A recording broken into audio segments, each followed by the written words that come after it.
நம் ஆண்டவர் இயேசு கிறிஸ்துவின் நாமத்தினால் மகிழ்ச்சியும் சமாதானமும் நம் அனைவரோடும் இருப்பதாக.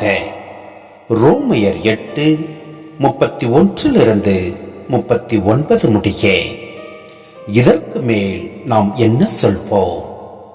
கடவுள் நம் சார்பில் இருக்கும்போது நமக்கு எதிராக இருப்பவர் யார்?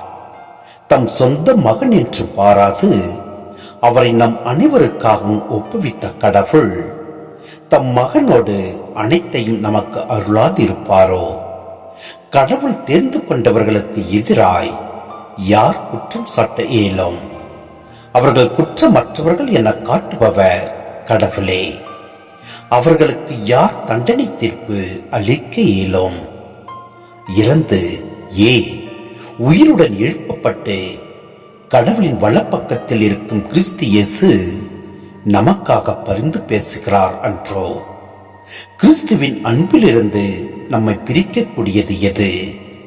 வேதனையா, நெருக்கடியா, இன்னலா, பட்டினியா, ஆடையின்மையா, இடரா, சாவா? எதுதான் நம்மை பிரிக்க முடியும்? உன் பொருட்டு நாள்தோறும் கொல்லப்படுகிறோம், வெட்டுவதற்கென நிறுத்தப்படும் ஆடுகளாக கருதப்படுகிறோம் என மறைநூலில் எழுதியுள்ளது அன்றோ? ஆயினும் நம்மேல் அன்பு கூர்ந்தவரின் சாயலால் மேற்கூறியவை அனைத்திலும் நாம் வெற்றி மேல் வெற்றி அடைகிறோம்.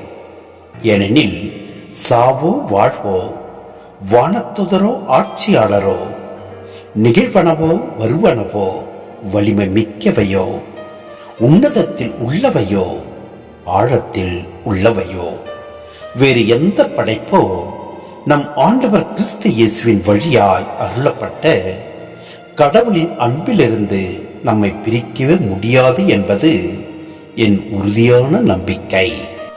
சிந்தனை: இந்த உலகில் நாம் வாழும்போது பலவித சோதனைகளையும் வேதனைகளையும் அனுபவிக்கின்றோம். இவற்றுக்கு பின்னால் நம்மை விட வலுவான ஒரு சக்தி இயங்குவதை நாம் பல வேளைகளில் உணரலாம்.